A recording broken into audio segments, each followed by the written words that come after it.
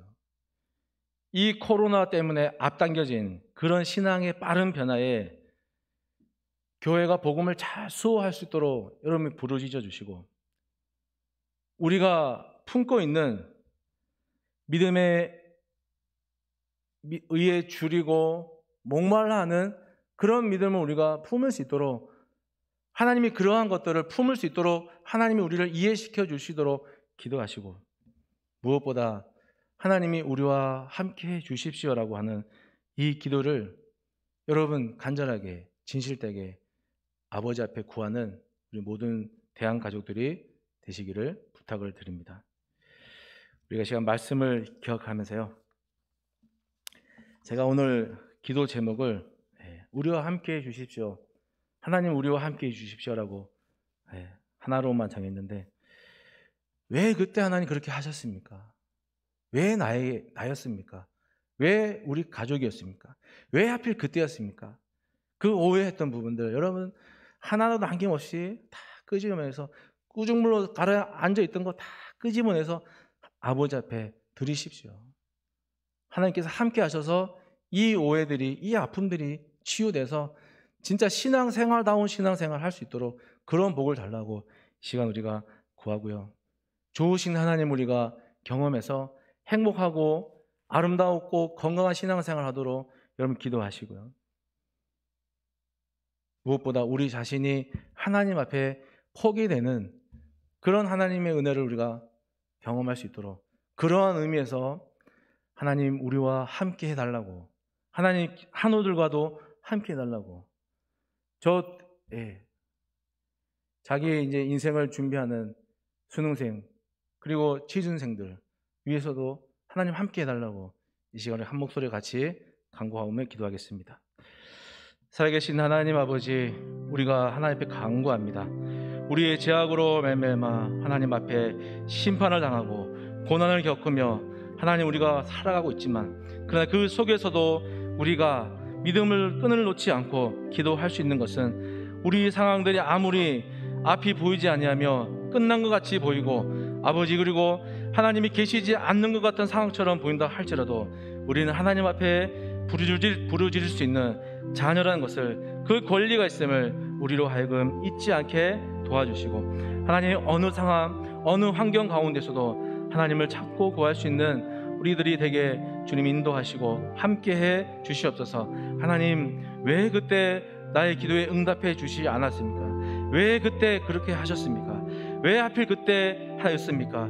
왜 하필 나였고 왜 하필 우리 가족이었습니까? 라고 하는 이 하나님 오해되지 않았던 것들 때문에 우리가 하나님을 제대로 바라보지 못하는 이런 오해들이 더 이상 우리 신앙 가운데 남겨지지 아니하도록 하나님 가라앉아 있던 모든 찌꺼기들을 다 헤집어서 아버지 앞에 드리고 내어놓고 간구하며 기도하면서 이 모든 오해들과 아픔들이 하나님으로부터 이해받아지고 하나님 즐겁고 행복하고 건강한 신앙생활을 할 수 있도록 은총을 베풀어 주시옵소서. 우리에게도 좋으신 하나님을 통해서 아버지, 우리의 신앙이 건강하고 행복하고 아름다워질 수 있는 그 신은혜를 내려 주시옵소서. 저항할 수 없는 하나님의 은혜 앞에 우리 자신들이 포기가 되어지게 은혜를 베풀어 주시고, 우리 가족이 포기가 되게 도와주시고, 우리 자녀의 삶들이 포기가 되어지는 그 신은혜를 내려주셔서 하나님 우리와 함께 하심을 증거하며 감사하며 경배할 수 있도록 아버지 안에 끌려가고 무너지고 한 상황에서도 단식이 아니라 그들이 하나님을 창조주로 구원자로 고백하며 아버지의 기도했던 것처럼 우리도 하나님 끝나지 않을 것 같은 상황 가운데서도, 앞이 보이지 않는 상황 가운데서도, 하나님이 계시지 않는 것 같은 상황에서도 하나님을 나의 창조주로 구원자로 고백하며 살아갈 수 있는, 저항할 수 없는 하나님 은혜 앞에 내 자신들이 포기되어질 수 있는 하나님 그러한 은혜를 허락하셔서 신앙생활다운 신앙생활 살아갈 수 있도록 그 신 은혜를 베풀어 주시옵소서. 이러한 은혜가 우리 한우들에게도 있어지기를 원합니다. 우리 한우들도 아픈 몸과 왜 하필 지금 나인지를 그것이 깨달아지는 은혜를 허락하여 주셔서 하나님과 함께 하나님 우리 한우들과 함께함을 아버지 다시 한번 확인하며 감사할 수 있으므로 그 감사로 아버지 하나님 하루의 질병과 또 하루의 은혜로 살아갈 수 있도록 은혜 베풀어 주시고, 자신의 앞날을 위해서 준비하고 또 아버지 하나님 준비하고 있는 우리 수능을 준비하는 우리 학생들과 또 취업을 준비하는 모든 청년들 가운데도 아버지 하나님, 하나님의 함께 하심으로 두렵고 떨리는 마음들이 아버지 하나님 평강의 마음으로, 은혜의 마음으로, 감사의 마음으로 변화되어 줄 수 있도록 하나님 은혜를 베풀어 주시옵소서. 오늘 도리 가운데 하나님 함께 해 주시기를 원합니다. 우리 신앙생활의 가장 1순위가 아버지 하나님, 우리가 구원을 위해서 무엇을 노력하고 무엇을 드리는 것이 아니라 우리 구원을 위해서 하나님이 우리에게 찾아오시는 것임을 우리가 알게 해주시고, 그래서 우리 신앙생활의 가장 1순위가 하나님이 우리와 함께 하심을 잊지 않는 모든 대한가족들이 되게 하여 주옵소서. 이 코로나19로 인해서 우리의 예배 생활도, 우리 각자의 신앙도, 하나님을 고백하는 우리의 마음도 많이 약해져 있습니다. 하나님, 다시 모일 때 우리가 정말 하나님을 우리 인생의 주인으로 고백하며 이 어려운 코로나도 하나님의 도우심으로 말미암아 굳건하게 버티며 이겨냈다라고 우리가 마음껏 고백할 수 있는 하나님 신앙의 순서와 신앙의 자리가 회복된 채로 그렇게 모일 수 있도록 은혜 베풀어 주시옵소서. 하나님 감사합니다. 좋으신 아버지 하나님, 왜 그때, 왜 하필, 왜 나였는지 하나님, 아버지 앞에 쌓인 오해들이 하나님 우리와 함께 해 주십시오라고 하는 기도 가운데 하나님 이해되어지게 도와주시고, 받아들여지게 하나님 도와주시고, 하나님이 우리와 함께 하심을 세상 끝날까지 변함없이 고백할 수 있는 우리 모든 대한가족들이 되게 하여 주시옵소서. 특별히 하나님이 우리와 함께 하십니다 하는 이 고백들이 육신의 질병과 싸우고 있는 우리 한우들에게도 하나님 강력하게 임하게 역사해 주시고, 자신의 앞날을 준비하는 수능생과 또 취업을 준비하는 모든 청년들 가운데도 이 하나님의 함께 하심으로 말미암아 두려움이 평안함으로, 감사함으로 뒤바뀔 수 있도록 주님 역사해 주시옵소서. 감사드리오며 살아계신 예수님 이름으로 기도드립니다. 아멘. 하늘에 계신 우리 아버지, 아버지의 이름을 거룩하게 하시며 아버지의 나라가 오게 하시며 아버지의 뜻이 하늘에서와 같이 땅에서도 이루어지게 하소서. 오늘 우리에게 일용할 양식을 주시고, 우리가 우리에게 잘못한 사람을 용서하여 준 것 같이 우리의 죄를 용서해 주시고, 우리를 시험에 빠지지 않게 하시고 악에서 구하소서. 나라와 권능과 영광이 영원히 아버지의 것입니다. 아멘.